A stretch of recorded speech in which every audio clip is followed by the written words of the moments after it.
Alright folks, in this video we're going to be taking a look at the GPD Q9. So this is GPD's Android mobile game player, which is from the same series as the other Q devices, which were the Q88 and Q89. So the Q series for GPD is quite a departure from their G series, which was more of a PlayStation or Xbox 360 style control system with a mobile device, aimed more towards using it in the house or in the office or whatever, keeping it around. So the Q series is aimed more towards portability, and the sacrifices they make are not always something that come off as worthy. So let's take a look at the outer layer of this GPD device. So the Q9 comes with your standard suite of ports, where it has your HDMI, microphone jack, the card reader, and the USB port for charging and storage, and your power button. It has digital R1, R2, L1, L2 buttons, not triggers. It has your Saturn style D-pad, which is a really good looking D-pad, and it functions pretty well too, which you will see in the test that I do further. It has analog style nubs. This is a big main difference over here, that this uses nubs instead of sticks, and we're going to get into that as well. So it has two analog PSP style nubs. It has your standard ABXY face buttons. It has start select, volume plus and minus, and on the lower part you don't really have anything. On the back it has a slight bulge like curve on the back. This is actually meant to give you a grip, although the grip is not that great, mainly because even though this device isn't very heavy, it's not heavy at all actually. It's pretty much the same as, I would say, the GPD G7, but the form factor, the tablet form factor, doesn't really work out well ergonomically, because one, you see these edges over here, they're going to be rested either on your finger or towards your hand, and after 25 minutes or so, when you're really holding this like this, you'll feel a slight ache. I won't say pain, but it is going to ache, and it might make it uncomfortable for some people. It did that for me. It might not be the case for you. So before I get into this device, let me talk a little bit about the nubs. So the PSP nubs, for a time they were useful, I guess, for the PSP style games, but they weren't really accurate. And this is magnified on this GPD device because the travel movement or distance is only this much. This is all that this nub can travel. Now, in Android games, this is not much of an issue. It's not going to affect many games, but if you're going to game stream or even play some PlayStation games or Dreamcast games, maybe it will affect, and N64 games, because the motion is too less. The travel, I mean, is too less. It's simply ineffective. And this would be also okay, but another thing comes up. Now these nubs actually spin.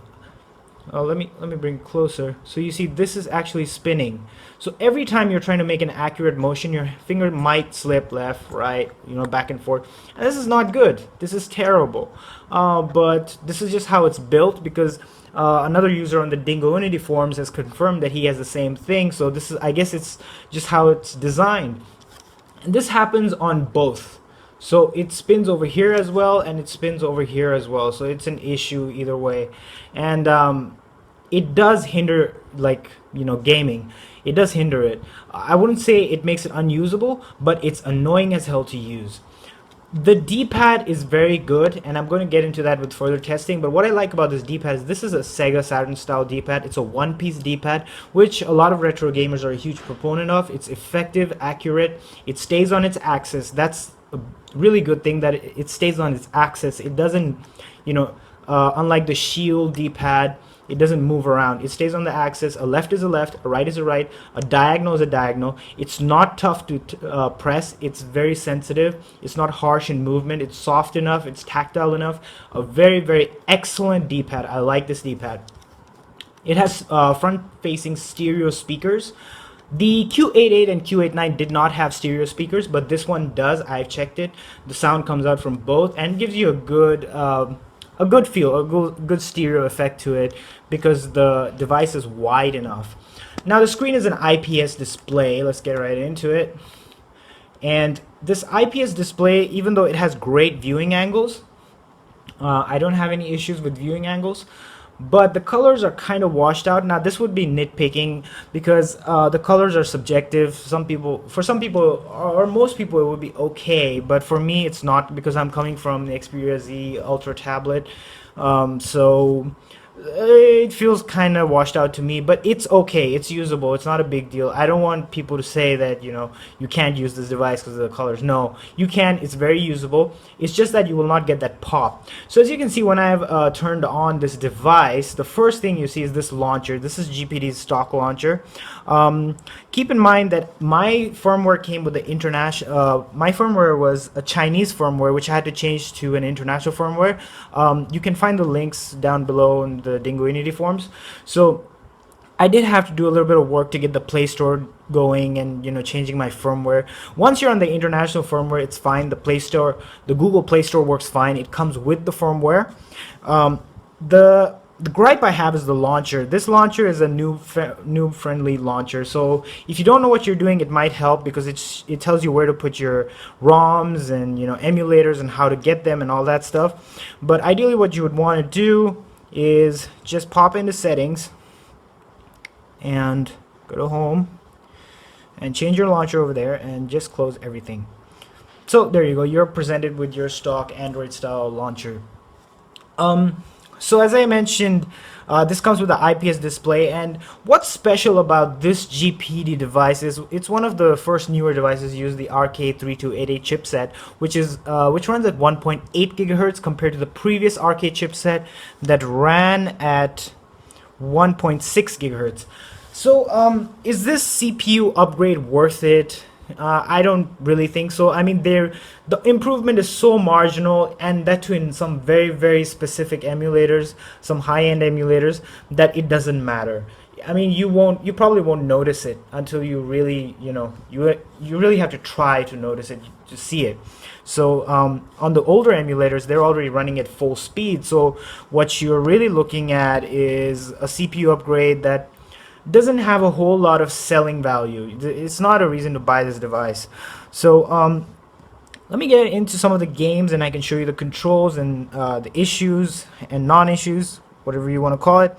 I had it set up over here. So the GPU on this device is actually pretty powerful. It's much powerful than the Mali 450. This GPU is a Mali T7 series GPU, so it is quite a bit powerful, and the resolution is 1024 by 600. If I didn't mention that, that kind of adds up to processing the games faster. A lot of people would say the resolution is too low. You know, why would I want something with 1024 by 600? Well, the market that this device is aimed at is, you know, mostly for people who play emulators and also Android games and want something on a more budget. They are on a budget. So this resolution really helps because the CPU and GPU work together to give you better performance on a lower resolution, you know, while giving a good experience with the controls and stuff. So let's try Stranger's Wrath. Now, Stranger's Wrath uses L3 and R3 in one of their control schemes. This does not have L3 and R3, so you can actually change the control scheme, or you can use TinCore to get L3 R3 on the touchscreen. So I'm just going to start up where I am. Now, the reason I'm actually playing this game or showing it to you is mainly because I want to show you the power of the GPU, which is important. Let me just get a little bit outside so you get a better idea of what's going on here.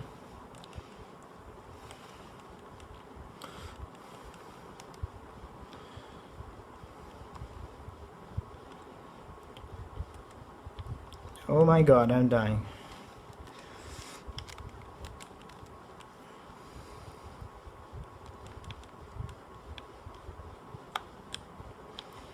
So here I am outside in Stranger's Wrath. I'm not going to walk around too much, so the keys are, this takes you to first person mode, and as you can see, the movement is quite smooth. It's not lagging at all. And to give you an idea of the graphics that I'm using, let's just go here in the settings, performance. Now I have modified it a little bit. I can go up to all high, but it kind of gets a little bit stuttery, not too much, it's playable, but I prefer my games to run perfectly at 30 frames per second or 60 frames per second if possible. Below that, games get, you know, unplayable. So you just saw how smooth it was. Now I'm going to turn up everything on all, and let's just go back and see what happens. So in first person mode right now, you don't notice any issues. It works fine. As you can see, I'm kind of falling down. That is again the issues with the nub, because it spins. It's really annoying to use. I find it very difficult to use. For some people it'll be okay, but for me personally, I can't. This is junk. So you don't see much lag over here. I believe the GPU and CPU do throttle a little bit from my experience, because what happens is when you're playing a CPU GPU intensive game like this, on this device, on the Q9, what happens is this portion really heats up. First it's warm, then it heats up. Now ideally this would not be an issue, but the placement is so wrong, because already you're having a very uncomfortable experience holding this after about, say, 25 to 30 minutes. And your fingers over here, you're going to feel the heat. Over here, you will feel the heat and the warmth, and it's going to affect your gameplay. Not always. This is only, keep in mind, this is only during CPU and GPU intensive games. It's not going to happen all the time. So let me just exit out of this and show you another Android game. So I'm going to run Exiles. Now, Exiles is another GPU intensive game, not very CPU intensive from what I can tell. Actually, most games are more reliant on GPU when it comes to Android, unless you're playing strategy games. So let's get right into Exiles. Now I have all my keys mapped already, and as you can, it runs pretty smoothly. This is a smaller area, but I have had no issues or lag spikes in terms of performance. Now this game is a little bit easier to control because the movement is stiff. These nubs are okay for stiff games. It's totally fine. They're not much of an issue, the spinning except that. I have all my keys mapped. Oh, I'm having a movement issue. I'm not able to move properly.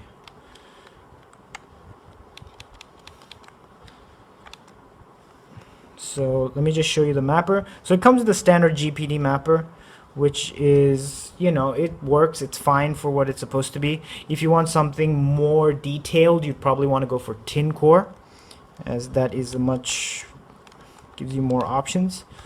So I'm kind of having an issue where if I try to move my stick and shoot at the same time, it's not happening. Now I don't know why this is happening. This could be something to do with the mapping, but let's not delve too much into it because it's game specific. So with that out of the way, I wanted to show you the D-pad, but unfortunately Blade Lords, which is a fighting game from the Play Store and also uses the Unreal Engine, does not work well with the D-pad with the stock mapper. You need to use the analog stick, but I can give you an idea of how good this D-pad is. So here we have Blade Lords loaded up, and I'm going to show you the combat a little bit. It runs very smoothly at 1024x600. This is not an issue even for the Mali 450 in most cases. So D-pad works pretty well. As you can see, I can use my back, front, up, down. He's not giving me a chance right now to hit him because it's a higher level.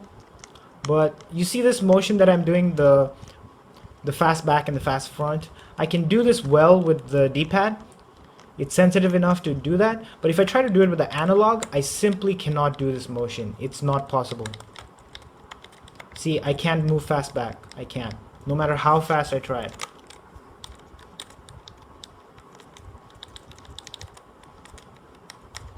The inaccuracy really shows it off here. This is a very bad system, and the portability that you get is simply not worth it. So let's exit out of this and go into emulation. Now for emulation, let me show you the PlayStation Portable emulator.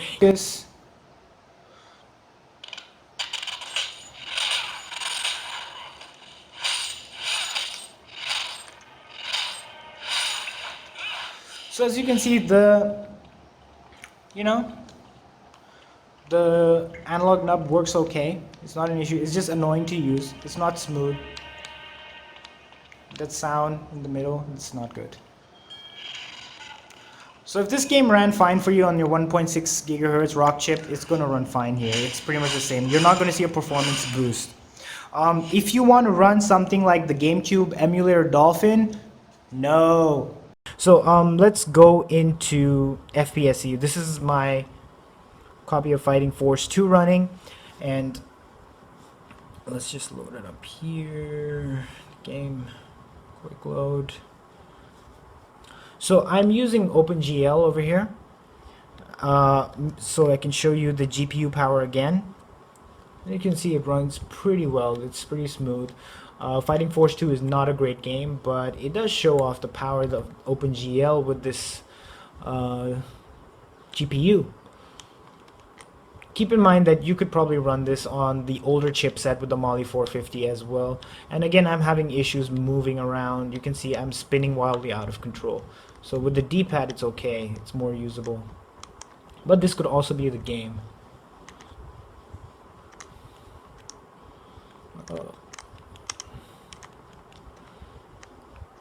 Yeah, I just jumped down and died. But FPSU runs fine. I'm sorry if it's a little bit dark. This is the camera over here causing an issue. I did want to show off one game in particular that shows off the D-pad, and that is... So this is Contra Hard Corps loaded up. It's for the Sega and Sega Genesis system, and I wanted to show it off because this will give you a good idea of the D-pad and how effective it is in using. So this is taking a bit longer than expected to load up. Oh, there we go. So I gotta focus a little bit to play this because it's not an easy game at all. So this is diagonal shooting, and you can see it works perfectly. There's not an issue at all over here.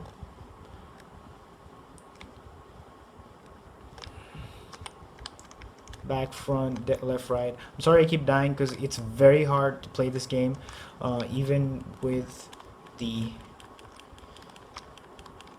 while looking at it. So I'm playing it on a camera, so I died pretty fast. But it shows you that the diagonal movement is solid. Unlike other controllers from Chinese manufacturers, it's not an issue. I would say the best thing about this device is the D-pad, and actually it's getting pretty hot. So I'm feeling very uncomfortable holding this like this because this part is getting very hot, and I haven't played that many games on it, just Exiles and Stranger's Wrath, and it's already getting hot. So you will not always have this issue, but it is unfortunately happening to me. I wanted to show off the sound. I think I could just do it on Contra, but unfortunately I've closed it. So let's just load up FPSC again.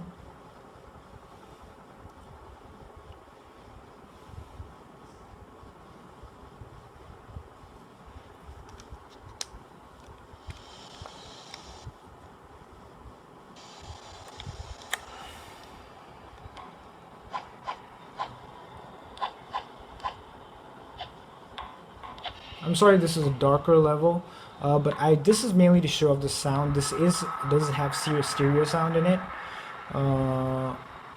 So let's just throw a grenade, and if we can throw a grenade. There we go. So there you go. It sounds very good. The stereo sound is pretty good.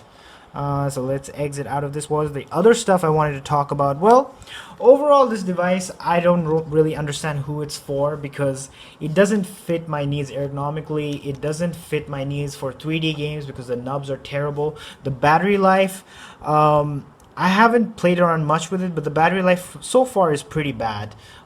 This could be a firmware issue, keep in mind, because this just keeps dropping and dropping. I haven't played that much, but it keeps dropping. This was fully charged today, and I've used it like 3 hours, and those 3 hours, out of that, only 1 hour of gaming, and it just keeps dropping and dropping and dropping. So I don't know why that's happening. The Wi-Fi performance is okay for the most part. For game streaming, it's not usable because the hardware is simply, there's some issue with the hardware where the latency is too much. It's at 23 milliseconds, I believe, and that is definitely not good, along with the motion with the nub, so it's not good. So the plus points about this device: the excellent D-pad. It's just unfortunate that it's in a device like this. I do like GPD. My previous review of the G7 is my favorite device, so it's not a knock against them for their ability. It's just this product, what they have done to make sacrifices for mobility, I don't believe it's correct. I don't believe it's a fair trade-off at all. Nubs has said the digital triggers are okay. It's not an issue. Another problem, as I've mentioned, the placement of the heat sink or chipset, I would say, is wrong. It shouldn't be here. It should be somewhere here. Because this part doesn't get that warm. It gets a little bit warm, but this part does get hot. Especially if you're going to play emulators, this part is going to get hot. So fair warning to whoever is buying this device. Oh, it has a, I don't know why this is here. This could not have passed quality control, but it has. Do I regret buying this? Well, yes. I mean, I kind of regret buying it. This is not useful for me in any way. It could be useful for fighting game enthusiasts because the D-pad is really good. The IPS screen is average. The viewing angles are really good, but the colors, you know, they're average. And I think that's pretty much it. I've covered pretty much everything about this device. If I have missed something, you can post your questions, comments down in the box. And if you like this video, go ahead and like it. If you dislike it, go ahead and dislike it. But as always, thank you for watching.